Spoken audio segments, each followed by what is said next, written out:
같은 40도인데 한국은 왜 아직 걸어 다니죠? 유럽 폭염 영상 아래에 달린 이 질문 하나가 해외 커뮤니티를 흔들기 시작했습니다. 처음엔 다들 웃었습니다. 더위 앞에서는 어느 도시든 똑같이 무너진다며 한국 거리도 화면 밖으로 나가면 별 수 없을 거라고 했죠. 그런데 서울에 도착한 취재진은 이상한 장면을 보게 됩니다. 횡단보도 앞 그늘막 아래로 사람들이 모이고 버스 정류장 문 안에서는 어르신이 물을 마시며 안내판을 보고 편의점 문이 열릴 때마다 차가운 공기가 골목으로 새어나왔습니다. 한국이 정말 폭염에 멀쩡한 나라인지 아니면 더위 속에서 사람이 혼자 버티지 않도록 아주 평범한 길목마다 다른 선택지를 숨겨둔 나라인지 그 답을 확인하기 위해 한재난 취재자가 서울역 앞에 섰습니다. 한국 최고라고 댓글을 남겨주세요. 여러분의 구독과 좋아요는 아주 큰 힘이 됩니다. 그 취재자가 바로 저였습니다. 사실 저는 서울행 비행기에 오르기 전까지만 해도 그 장면을 쉽게 믿지 못했습니다. 유럽에서 봄 폭염은 그렇게 간단한 문제가 아니었거든요. 선로가 달아오르면 열차가 느려지고 관광지는 문을 닫고 응급실 복도에는 열사병 환자가 밀려왔습니다. 광장은 순식간에 비었고 사람들은 그늘을 찾아 사라졌습니다. 도시가 큰 소리를 내며 무너지는 것이 아니라 사람들의 걸음이 하나씩 줄어들며 멈추는 모습이었죠. 그 도시들이 준비를 안 했던 걸까요? 아닙니다. 의료진은 뛰었고 공무원들은 안내를 했고 시민들도 서로 조심하라고 말했습니다. 그런데 폭염은 준비한 도시까지 시험합니다. 집에 냉방이 약한 사람은 밤에도 잠을 못 자고 밖에서 일하는 사람은 그늘을 찾아도 금방 다시 일터로 돌아가야 합니다. 관광객은 물을 사면 되지만 혼자 사는 노인은 물을 가지러 일어나는 일부터 힘들 수 있죠. 그래서 저는 폭염 자료를 볼 때마다 늘 같은 질문으로 돌아왔습니다. 더위가 도시를 때릴 때 가장 먼저 혼자 남는 사람은 누구일까요? 제게는 오래 지워지지 않는 기억도 있었습니다.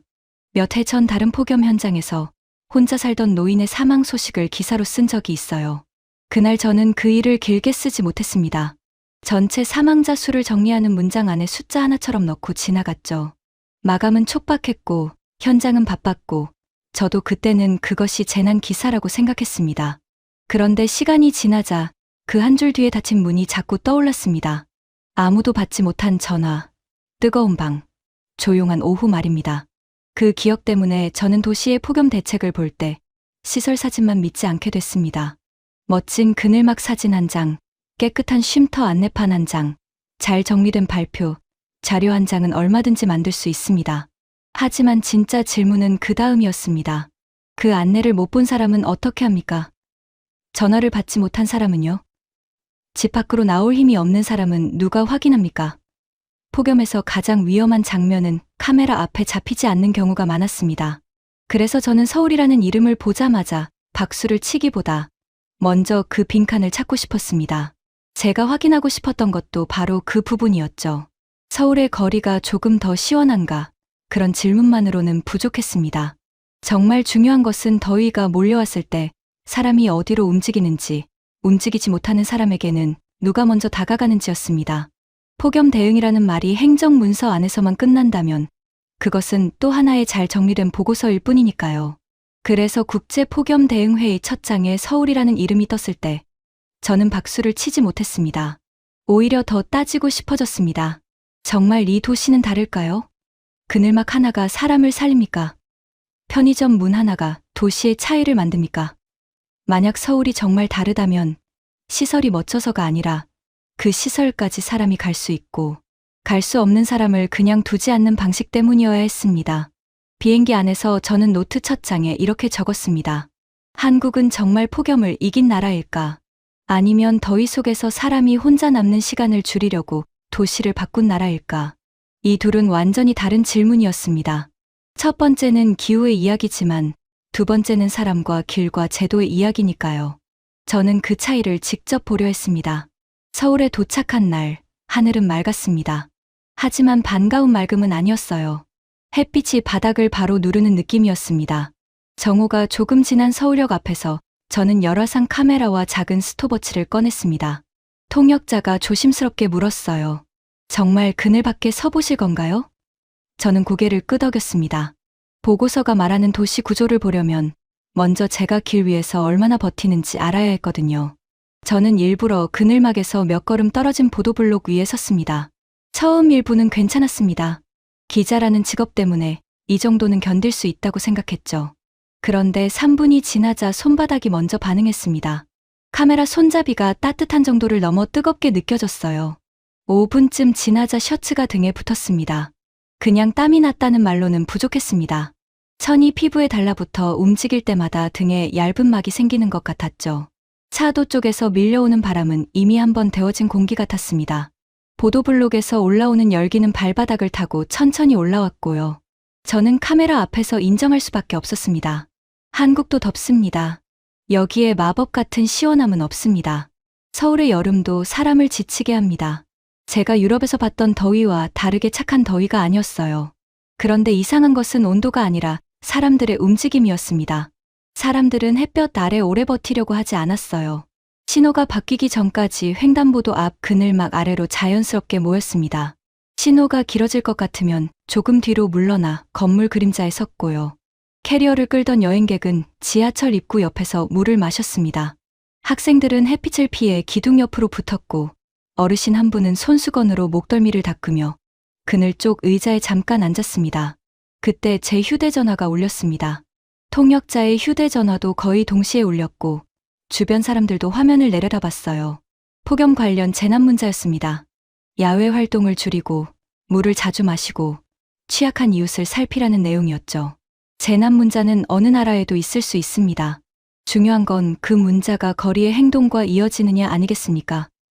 서울역 앞 사람들은 문자를 보고 새삼 놀라기보다 이미 알고 있던 동작을 다시 확인하는 것처럼 움직였습니다.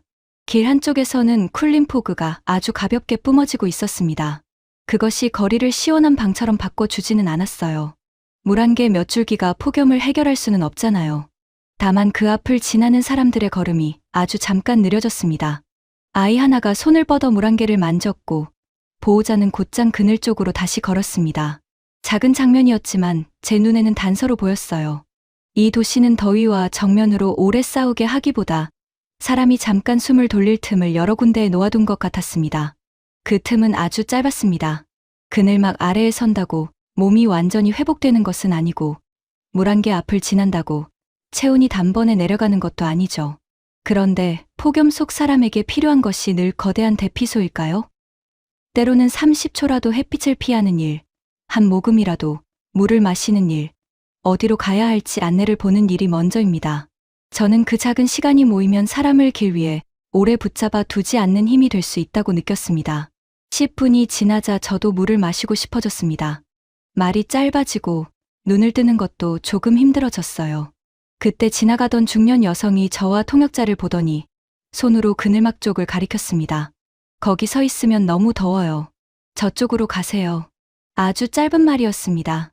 대단한 친절처럼 꾸민 말도 아니었죠. 그런데 제게는 그 한마디가 크게 들렸습니다. 그분 눈에는 그냥 뜨거운 곳에 오래 서 있는 외국인이 보였던 겁니다. 저는 그늘막 아래로 들어갔습니다. 그늘 하나가 세상을 바꾸지는 않습니다. 그래도 햇빛이 머리 위에서 바로 내리누르는 감각이 사라지자 숨을 고를 틈이 생겼어요. 옆에는 배낭을 맨 학생이 물을 마시고 있었고 다른 쪽에는 어르신이 부채를 천천히 흔들고 있었습니다. 서로를 특별히 쳐다보지는 않았습니다.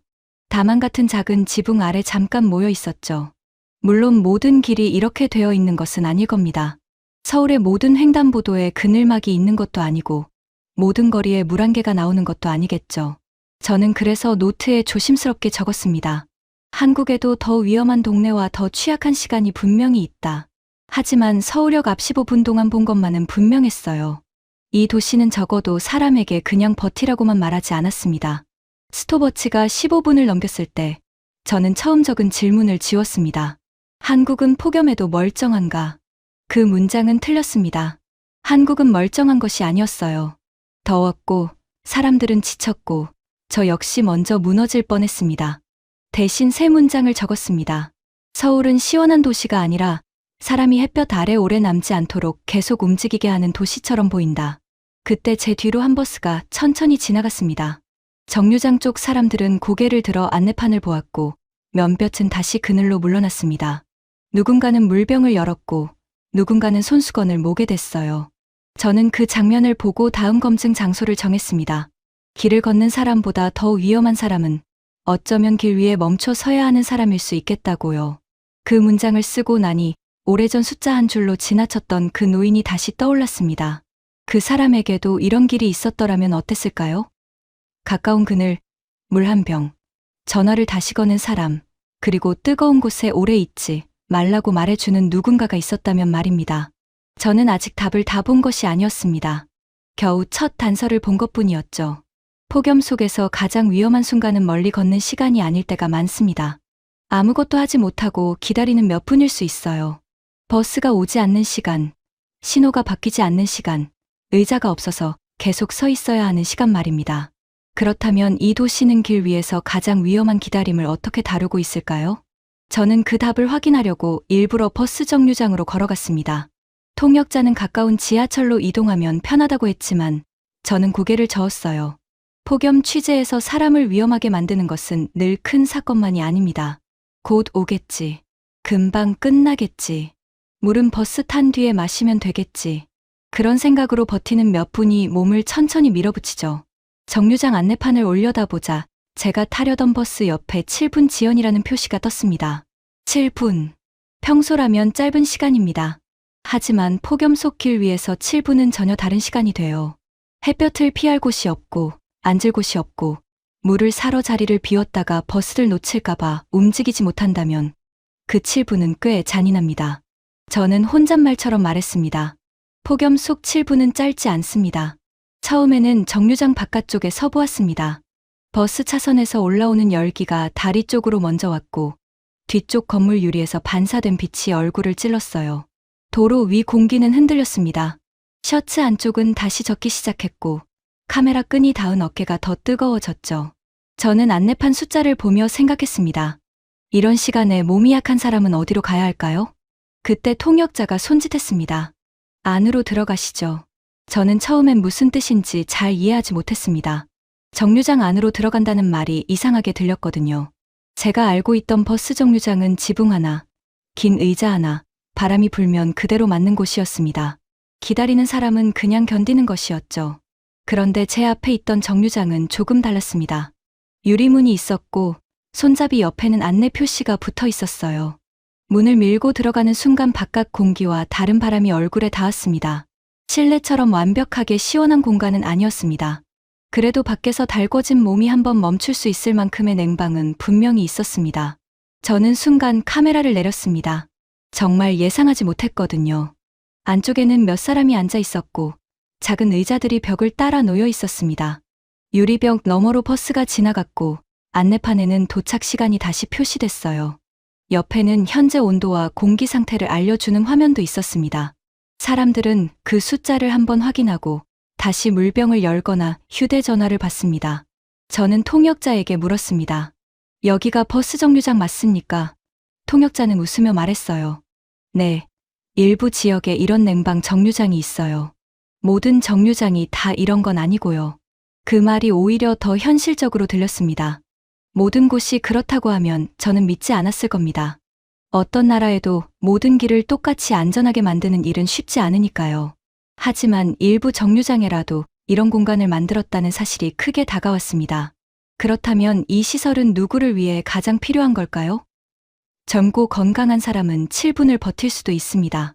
불편하겠지만 물을 사러 갈 수도 있고 다른 교통수단을 찾을 수도 있죠.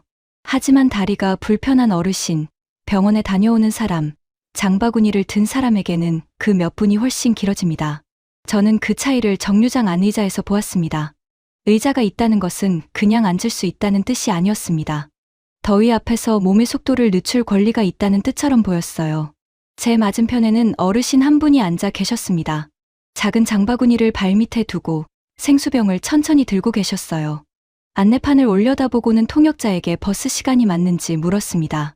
아직 몇 분 남았다는 말을 듣자 어르신은 고개를 끄덕이고 다시 물을 한 모금 마셨죠. 저는 그 장면을 보면서 한동안 말을 잃었습니다. 화면, 센서, 냉방 장치 같은 단어보다 더 크게 보이는 것이 있었거든요. 더운 날 버스가 늦어졌는데도 어르신이 서두르지 않고 물을 마시며 기다릴 수 있다는 사실입니다. 저는 결국 물어볼 수밖에 없었습니다. 버스를 기다리는 곳에 에어컨을 넣었다고요? 제 목소리에는 놀람이 그대로 들어갔을 겁니다. 통역자는 고개를 끄덕였습니다.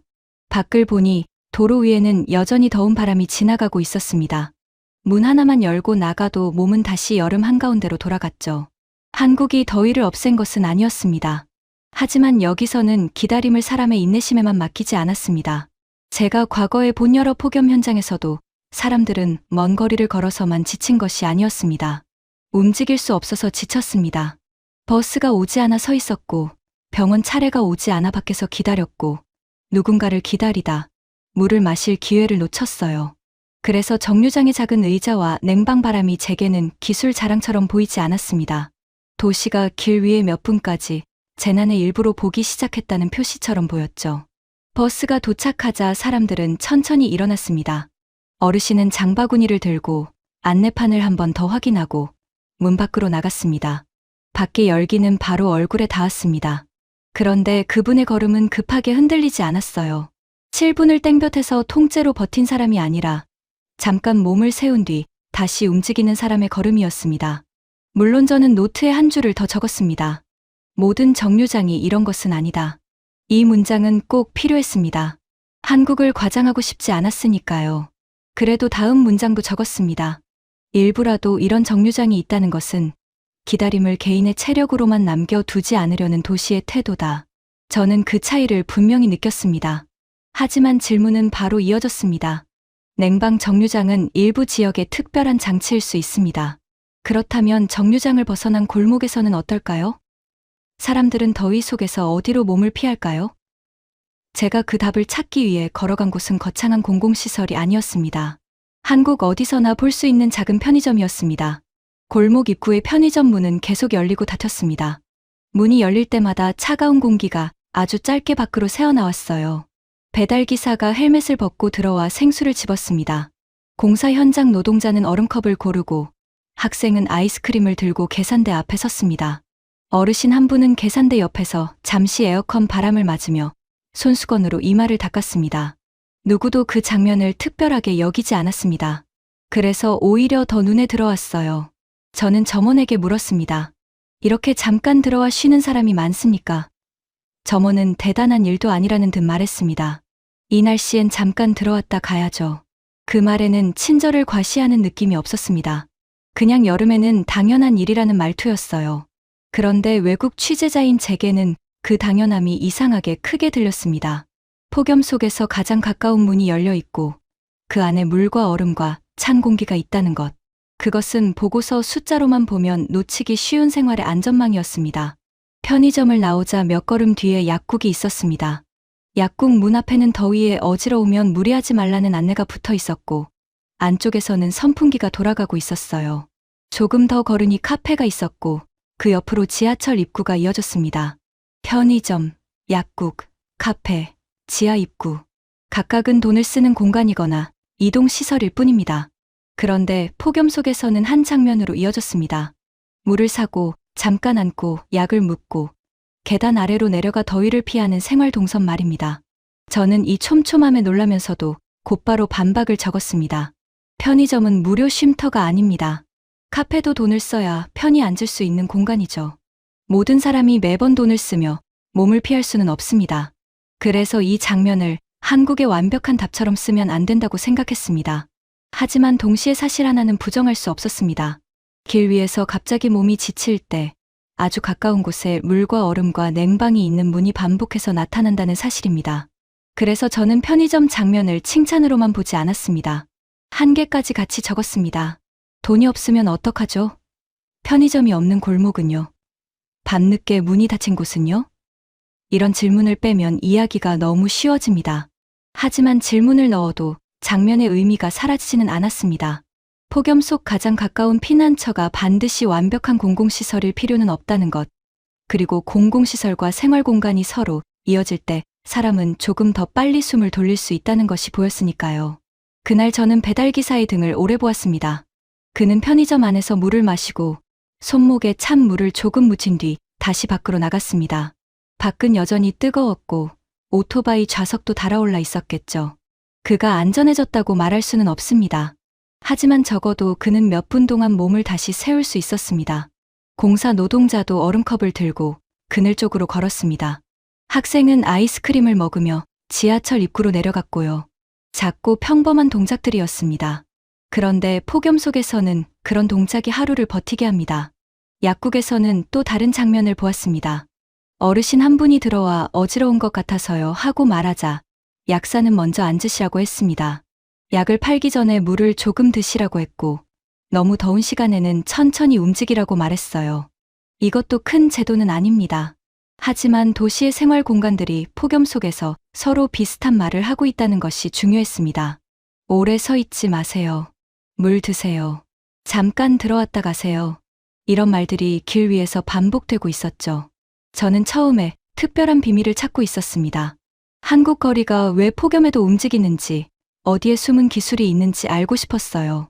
그런데 골목에서 본 것은 비밀이라기보다 간격이었습니다.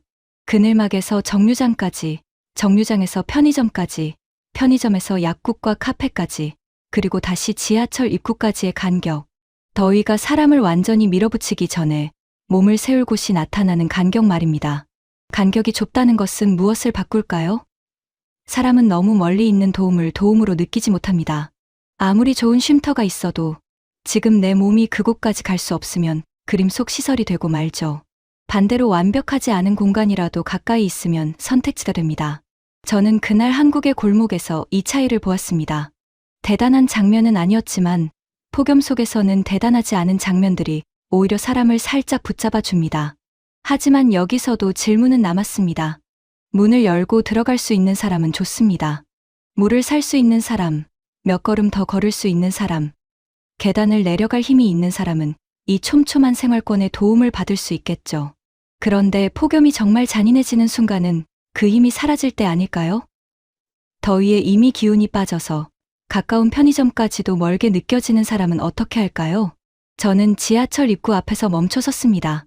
계단 아래에서는 더운 공기와 다른 바람이 올라왔습니다. 사람들이 자연스럽게 아래로 내려가고 있었어요.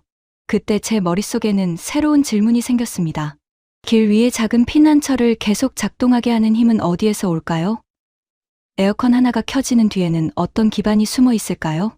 저는 지하철역 계단을 천천히 내려갔습니다. 몇 칸만 내려갔는데도 얼굴을 찌르던 햇빛이 사라졌어요. 갑자기 겨울처럼 시원해진 것은 아니었습니다. 사람도 많았고 지하도 여름은 여름이었죠. 그래도 몸을 바로 때리던 햇볕이 없어지자 숨이 달라졌습니다. 바닥에서 올라오던 열기가 약해지고 발걸음이 조금 안정됐습니다. 통역자는 말했습니다. 조금 돌아가도 지하로 가면 덜 힘들어요. 지도 앱으로 보면 목적지는 가까웠습니다. 지상으로 걸으면 400m 남짓이었어요. 평소라면 아무렇지 않은 거리죠. 하지만 폭염 속 400m는 지도에서 보는 400m와 달랐습니다. 신호를 기다려야 하고 달아오른 보도블록을 밟아야 하고 버스가 지나간 뒤 뜨거운 바람을 맞아야 합니다. 가장 짧은 길이 가장 좋은 길이 아닐 수 있다는 것을 제 몸이 먼저 알았습니다. 지하로 들어서자 안내 표지가 보였습니다. 어느 방향으로 가면 지하철 개찰구가 나오고 어느 쪽으로 가면 지하상가와 공공건물 입구가 이어지는지 화살표가 붙어 있었어요. 사람들은 그 표지를 거의 보지 않는 것처럼 자연스럽게 걸었습니다. 저는 그들을 따라갔습니다. 작은 상점들이 이어졌고 문이 열린 곳에서는 실내의 차가운 공기가 조금씩 흘러나왔습니다. 벽 쪽에는 잠깐 앉을 수 있는 의자도 있었죠. 그 의자가 눈에 들어왔습니다. 대단한 의자가 아니었습니다. 길가에 놓인 평범한 자리였어요. 하지만 방금 전 지상에서 신호를 기다릴 때는 그런 작은 자리도 없었습니다. 서 있어야 했고 버텨야 했고 빨간불이 바뀌기만 기다려야 했죠. 여기서는 사람의 걸음이 잠깐 끊겨도 이상하지 않았습니다. 앉았다가 다시 일어날 수 있고 방향을 확인했다가 다시 걸을 수 있었습니다. 조금 더 가자 백화점 지하 출입구와 공공건물로 이어지는 통로가 나왔습니다. 저는 이 장면을 쇼핑 공간처럼 찍고 싶지 않았습니다. 중요한 것은 무엇을 살 수 있느냐가 아니었으니까요. 더운 날 사람이 햇볕을 피해 다른 길로 이동할 수 있느냐였습니다. 통역자는 말했습니다. 물건을 사지 않아도 길이 이어져요. 그 말이 제 노트에 그대로 들어갔습니다. 물건을 사지 않아도 길이 이어진다. 밝은 조명, 방향 표시, 엘리베이터 안내, 화장실 표지, 지하철 환승 표지, 다시 밖으로 나가는 출구 번호들이 이어졌습니다. 어떤 사람은 급히 걷고 어떤 사람은 천천히 걸었어요. 어르신 한 분은 안내판 앞에서 잠시 멈췄다가 출구 번호를 확인하고 움직였습니다. 한국 사람들에게는 너무 익숙한 동선일 수 있습니다. 하지만 제 눈에는 폭염 속에서도 하루 일과가 끊기지 않게 해주는 다른 길처럼 보였습니다. 그런데 그 순간 저는 더 깊은 질문을 하게 됐습니다. 지하 길이 있다는 것만으로 충분할까요? 에어컨이 달린 정류장이 있다는 것만으로, 편의점 문이 열린다는 것만으로 도시가 버틸 수 있을까요? 아닙니다. 그 차가운 공기는 어디선가 계속 만들어져야 합니다. 지하철역의 냉방기, 지하상가의 환기시설, 공공건물의 전기 설비, 아파트의 단열과 차양, 낮 동안 전력을 나누어 보내는 변전소와 전신주와 관리 인력, 눈에 보이지 않는 기반이 뒤에서 계속 일하고 있었던 겁니다. 한국이 시원한 기후라서 가능한 일이 아니었습니다. 오히려 한국의 여름은 습하고 무겁죠. 그래서 더 분명했습니다. 더운 날 에어컨을 켤 수 있게 받쳐주는 기반이 있어야 사람들은 정류장 문 안으로 들어가고 지하철역에서 숨을 고르고 집에서 밤을 버틸 수 있습니다. 차가운 바람 하나 뒤에는 전력망이 있고 설비를 점검하는 사람이 있고 오래전부터 도시를 촘촘하게 이어온 기반 시설이 있었습니다. 그 기반이 약하면 어떤 일이 생길까요? 가장 더운 시간에 전기가 불안해지고 냉방기가 멈추고 엘리베이터와 지하 통로가 버거워지면 사람들은 다시 햇볕 아래로 밀려납니다. 그래서 폭염은 단지 기온의 문제가 아니었습니다. 도시가 평소에 얼마나 단단하게 연결되어 있었는지를 묻는 시험이었어요. 저는 다른 나라가 못했다고 말하고 싶지 않습니다. 폭염은 어느 도시든 시험합니다. 오래된 건물, 비싼 전기요금, 낡은 선로, 부족한 녹지, 혼자 사는 노인. 이런 문제는 나라 이름 하나로 쉽게 비교할 수 없어요. 다만 서울에서 제가 본 것은 더위가 오면 에어컨 하나를 켜는 일조차 개인의 문제가 아니라는 사실이었습니다. 누군가 전력망을 세우고, 누군가 전신주를 고치고, 누군가 아파트 단열을 고민하고, 누군가 지하철 냉방을 관리해왔기 때문에 가능한 일이었죠. 그 생각을 하자 저는 이 도시의 시원함을 다르게 보게 됐습니다. 눈앞에 찬 공기만 보는 것이 아니라 그 공기를 가능하게 만든 세대가 보였어요. 더운 여름에도 전기가 끊기지 않도록 기둥을 세우고 선을 잇던 사람들, 산을 다시 푸르게 만들고 강변과 도로와 지하철과 아파트 단지를 만들던 사람들, 그들의 일은 영상에서 화려하게 보이지 않습니다. 하지만 폭염이 오면 그 오래된 기반이 사람의 몸을 받쳐줍니다. 저는 지하 출구로 다시 올라왔습니다. 바깥 공기는 여전히 뜨거웠습니다. 더위는 그대로였어요. 하지만 방금 전과 마음이 달랐습니다. 같은 더위 앞에서도 사람은 다른 길을 알고 있으면 조금 덜 막막합니다. 그리고 그 다른 길은 하루아침에 생기지 않습니다. 에어컨 버튼 하나가 아니라 도시를 만들고 고치고 지켜온 시간의 결과인 거죠. 그런데 이 문장 역시 절반만 맞았습니다. 움직일 수 있는 사람은 피할 수 있습니다. 지하로 내려갈 수 있고, 편의점까지 걸을 수 있고, 버스 정류장 안으로 들어갈 수 있어요. 하지만 움직일 수 없는 사람은 어떻게 하나요?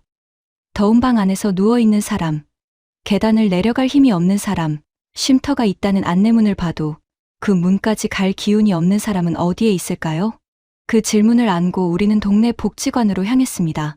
하루 중 가장 뜨거운 시간이었어요. 거리의 그림자는 짧아졌고 건물 벽은 낮 동안 받은 열을 품은 채 서 있었습니다. 복지관 입구에는 무더위 쉼터 안내문이 붙어 있었습니다.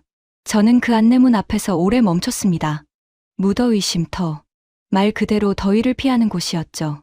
그런데 제게 더 크게 다가온 것은 그 이름보다 장소들이었습니다.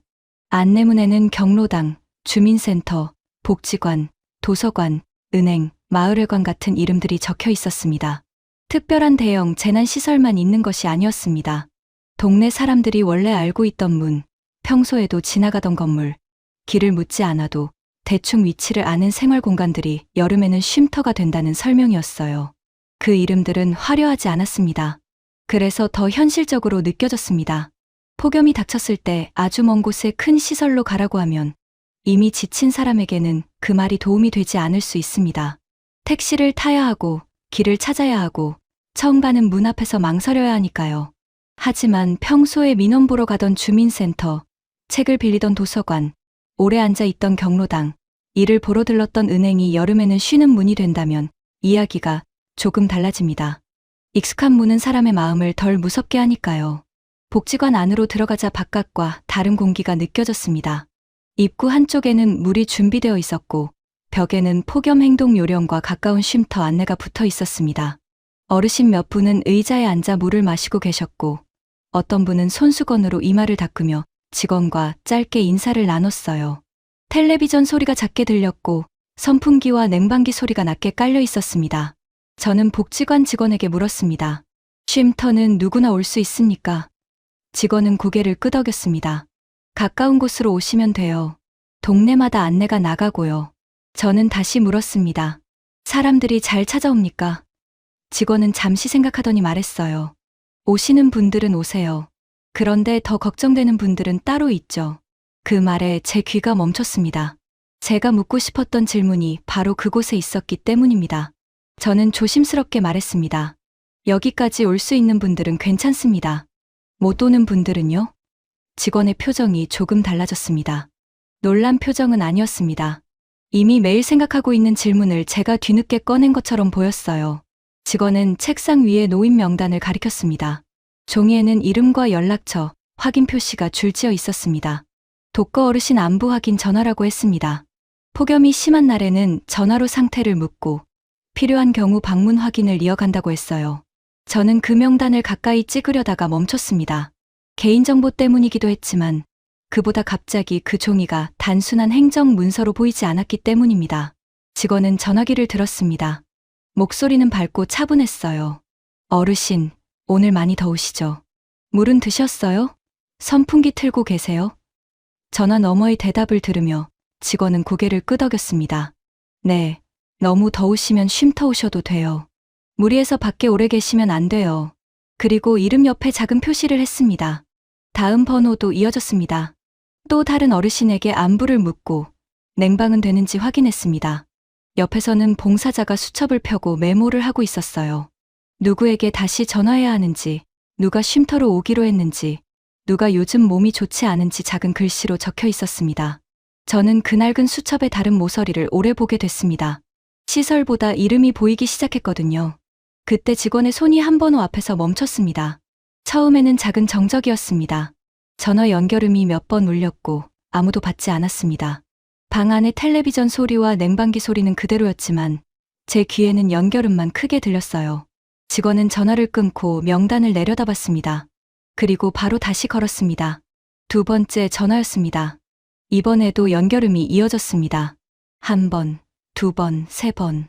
저는 카메라를 들고 있었지만 손이 움직이지 않았습니다. 방금 전까지는 안내문과 물병과 의자를 찍고 있었어요.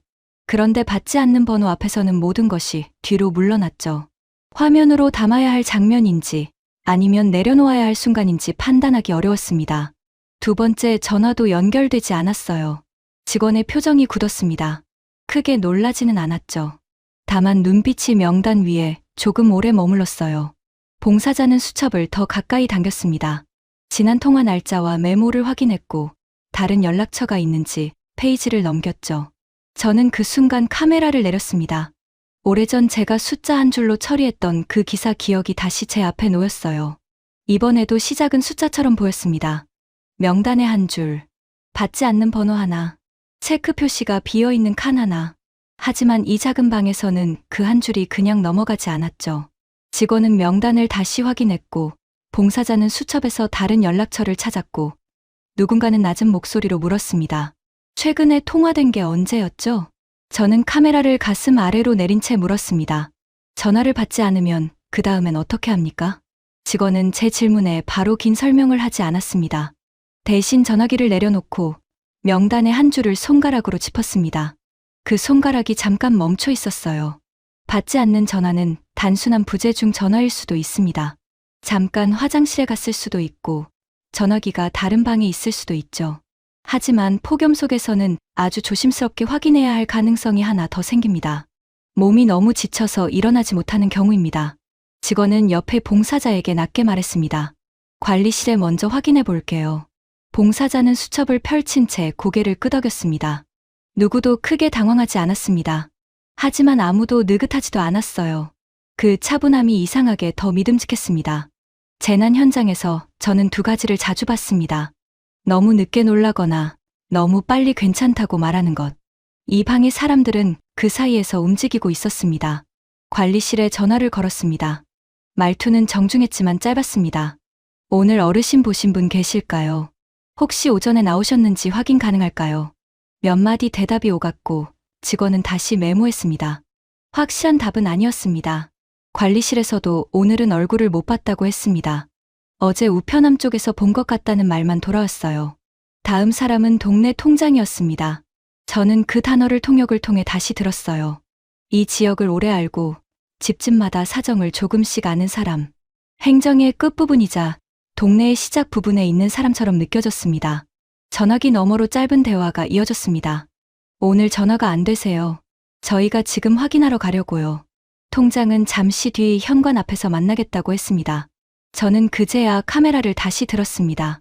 하지만 렌즈를 사람 얼굴에 들이대지는 않았어요. 발걸음과 손, 명단이 접히는 모습, 물병을 챙기는 모습만 찍었습니다. 이 장면은 누군가의 불안을 팔기 위한 장면이 아니었죠. 전화 한 통이 문 두드림으로 바뀌는 과정을 조용히 기록해야 하는 장면이었습니다. 복지관을 나서자 열기가 다시 몸을 감쌌습니다. 오후의 햇빛은 조금 기울었지만 바닥은 아직 뜨거웠어요. 직원은 작은 가방에 생수 2병과 부채, 손수건, 안내문을 넣었습니다. 봉사자는 수첩을 들고 따라 나섰고 통역자는 저에게 조용히 말했습니다. 큰일이 아닐 수도 있어요. 그래도 확인은 해야 하니까요. 그 말이 오래 남았습니다. 큰일이 아닐 수도 있다. 그래도 확인한다. 우리는 오래된 아파트 단지 쪽으로 걸었습니다. 관리실 앞에서 직원이 다시 인사를 했고 관리인은 우편함 쪽과 최근 출입 기억을 확인했습니다. 요 며칠 더워서 잘 안 나오시는 것 같긴 해요. 그 말에 직원은 고개를 끄덕이며 가족 연락처가 같은지 물었습니다. 곧 통장이 도착했습니다. 작은 양산을 쓰고 있었고 손에는 휴대전화가 들려 있었어요. 그는 우리를 보자마자 말했습니다. 위층 이웃한테도 한번 물어봅시다. 엘리베이터가 중간층에서 오래 멈춰 있자 통장은 계단으로 가는 게 빠르겠다고 했습니다.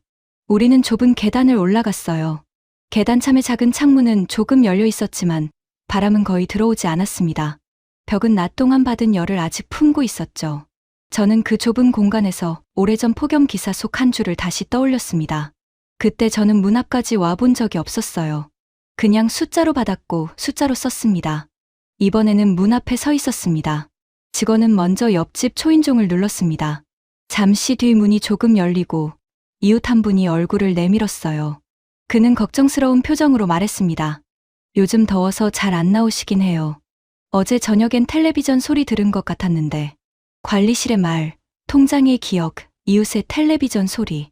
작은 정보들이 모이고 있었죠. 어느 하나만으로는 충분하지 않았지만 모두 합쳐지자 한 사람의 하루가 조금씩 윤곽을 드러냈습니다.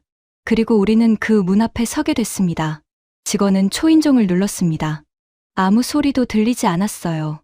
다시 한번 눌렀습니다. 복도 안쪽에서 기계음이 짧게 울리고 곧 조용해졌어요. 직원은 문을 두드렸습니다. 너무 세게도 아니고 너무 약하게도 아니었습니다. 안에 계신 분이 놀라지 않도록, 하지만 들을 수 있도록. 어르신, 복지관에서 왔어요. 대답은 없었습니다. 저는 숨을 조금 참았습니다. 카메라를 들고 있었지만 렌즈는 바닥 쪽을 향했습니다. 직원은 한 번 더 문을 두드렸습니다. 어르신, 전화가 안 돼서 확인하러 왔어요. 계시면 소리 한 번만 내주세요. 그때 안쪽에서 아주 작은 소리가 났습니다. 처음에는 제가 잘못 들은 줄 알았어요. 하지만 직원의 표정이 바뀌었습니다. 몇 초 뒤 안쪽에서 낮은 목소리가 들렸습니다. 누구요? 그 짧은 대답 하나에 복도 공기가 달라졌습니다. 직원은 목소리를 더 부드럽게 낮췄습니다. 어르신, 복지관이에요. 전화가 안 돼서 걱정돼서 왔어요. 문 열어 주실 수 있으세요? 안에서는 느린 발걸음이 이어졌습니다. 문까지 오는데 시간이 꽤 걸렸어요. 그 몇 초가 길었습니다. 통역자도 입을 다물고 있었습니다. 문이 조금 열렸습니다. 어르신은 큰 사고를 당한 모습은 아니었습니다. 쓰러져 계신 것도 아니고 다친 흔적이 있는 것도 아니었어요. 다만 얼굴에는 기운이 많이 빠져 있었습니다. 머리카락은 땀에 젖어 있었고 얇은 옷은 등에 붙어 있었죠. 방 안에서는 선풍기가 돌아가고 있었지만 창문 쪽으로 들어온 열기가 쉽게 빠져나가지 못하는 듯했어요. 전화기는 작은 탁자 위에 놓여 있었는데 어르신이 누워있던 자리와 조금 떨어져 있었습니다. 어르신은 미안하다는 듯 말했습니다. 더워서 좀 누웠는데 전화 오는 줄 몰랐네. 그 말은 너무 평범했어요. 그래서 더 무서웠습니다. 더워서 잠깐 누웠다. 전화 소리를 듣지 못했다. 몸에 힘이 없어서 일어나기 싫었다. 어느 집에서나 들릴 수 있는 말이죠. 하지만 이런 더위 속에서는 그 문장이 조금씩 무거워집니다. 직원은 과장해서 놀라지 않았습니다. 괜찮으세요? 물은 드셨어요? 하고 먼저 물었죠.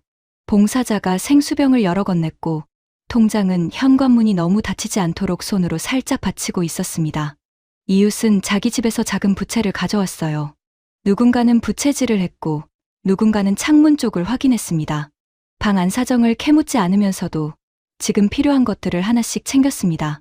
어르신은 물을 조금씩 마셨어요. 직원은 옆에서 천천히 말씀드렸습니다. 조금씩 드세요. 오늘 너무 더웠죠. 어르신은 고개를 끄덕였습니다. 아침엔 괜찮았는데 오후 되니까 기운이 없더라고. 직원은 쉼터로 잠깐 가실 수 있는지 물었고 바로 이동이 어려우면 방법을 알아보겠다고 했어요.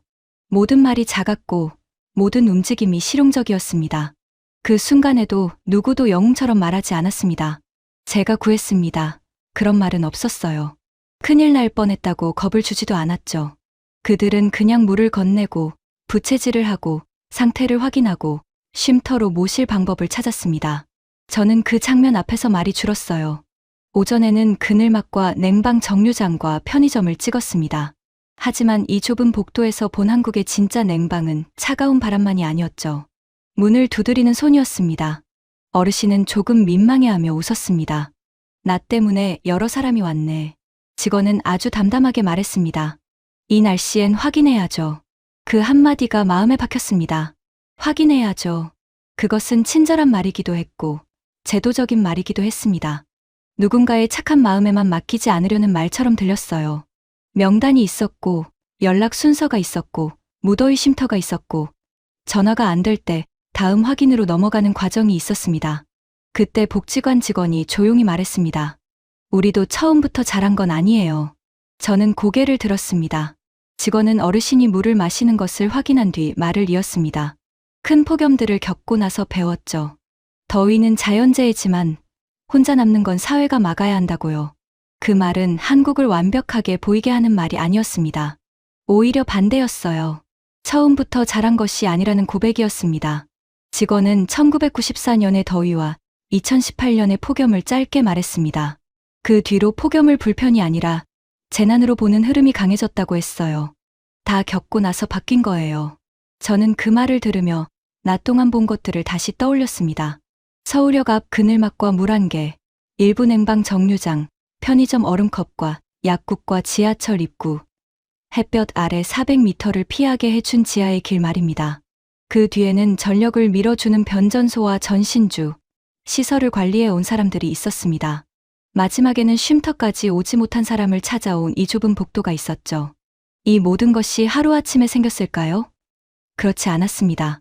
산에 나무를 심고, 강변을 정비하고, 동네 길을 닦고, 전신주를 세우고, 지하철과 아파트 단지와 복지관을 만들어 온 세대가 있었습니다. 그분들은 그 일이 훗날 폭염 속 누군가의 숨 돌릴 틈이 될 줄 몰랐을지도 모릅니다. 하지만 더운 날 전기가 들어오고 지하철이 움직이고 동네 쉼터가 열리는 장면 안에는 그 세대가 쌓아 올린 기반이 있었죠. 어르신은 잠시 뒤 조금 기운을 차렸습니다. 바로 이동할 수 있으면 함께 쉼터로 가고 무리하면 담당자가 다시 확인하기로 했어요. 큰 사고는 아니었습니다. 그래서 다행이었죠. 하지만 저는 왜 큰 사고가 되기 전에 누군가 문 앞에 도착했는지를 더 오래 적고 싶었습니다. 복지관으로 돌아오는 길, 직원들은 아직 확인해야 할 이름들을 이야기했습니다. 제게는 핵심 장면이었지만 그들에게는 다음 확인으로 넘어가야 할 오후의 일부였어요. 이름 옆 빈칸을 남기지 않으려는 반복적인 일. 그 반복이 도시를 지키고 있었습니다. 밤이 내려오고 저는 다시 서울거리로 나왔습니다. 낮의 열기는 아직 남아 있었어요. 아스팔트는 따뜻했고 건물 외벽은 하루 동안 품은 열을 천천히 내뿜고 있었죠. 서울의 밤이 갑자기 시원한 피난처로 변한 것은 아니었습니다. 사람들은 여전히 부채를 들고 있었고 셔츠 등판에는 땀 자국이 남아 있었어요. 한국도 더웠습니다. 아주 분명하게 더웠죠. 그런데 밤의 거리에는 낮과 다른 리듬이 있었습니다. 버스 정류장에는 불이 켜졌고 편의점 안에는 얼음컵이 다시 채워졌습니다. 지하철역 입구에서는 사람들이 천천히 집으로 내려갔고 쉼터의 문은 내일 다시 열릴 준비를 하고 있었죠. 어딘가에서는 명단의 빈칸도 다시 확인되고 있을 것입니다. 저는 숙소에 돌아와 노트북을 열었습니다. 처음 제목은 그대로 남아 있었습니다. 왜 한국은 폭염에도 멈추지 않았나. 서울에 오기 전에는 강한 제목이라고 생각했어요. 하지만 이제 그 제목은 틀렸다고 느꼈습니다. 한국은 멈추지 않은 것이 아니었죠. 사람들은 분명 멈췄습니다. 그늘 아래에서, 정류장 안에서, 편의점에서, 지하 통로 의자에서, 쉼터에서 멈췄어요. 오히려 이 도시의 힘은 사람에게 끝까지 버티라고 하지 않는 데 있었습니다. 위험해지기 전에 잠깐 멈출 곳을 만들고 혼자 멈춰 있는 사람을 찾아가는 데 있었죠. 저는 제목을 지웠습니다. 낮에 문 안쪽에서 들렸던 작은 목소리가 계속 떠올랐어요. 누구요? 그리고 이 날씨엔 확인해야죠라는 직원의 담담한 말도 함께 떠올랐습니다. 다음 날 아침, 복지관에서 연락이 왔습니다.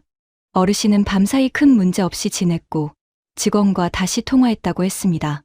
오늘도 더우니 쉼터에 오시는 게 좋겠다는 말에 어르신은 웃으며 대답했다고 합니다. 내일은 쉼터로 갈게요. 아주 작은 변화였지만 저는 그 말이 이번 취재의 결말에 가장 가까운 문장이라고 느꼈습니다. 어제는 전화 소리를 듣지 못했던 사람이 오늘은 내일 갈 곳을 말하고 있었습니다. 더위 속에 혼자 누워있던 시간이 누군가의 문 두드림을 지나 내일의 약속으로 바뀐 겁니다. 저는 빈 제목줄에 세 문장을 적었습니다. 한국은 폭염이 없는 나라가 아니었다. 한국은 더위가 와도 사람이 혼자 남지 않게 만든 나라였다. 그리고 이번에는 바로 저장했습니다. 완벽한 나라를 봤기 때문이 아닙니다. 부족함을 알기 때문에 계속 확인하려는 사람들을 보았기 때문입니다. 폭염은 앞으로도 올 것입니다. 더 거칠게 올지도 모릅니다. 그때 이 도시가 물어야 할 질문은 하나겠죠. 지금 누가 혼자 남아 있습니까? 제가 서울에서 본 한국은 더위를 없앤 나라가 아니라 그 질문을 더 늦기 전에 묻고 전화하고 문을 두드리려는 나라였습니다.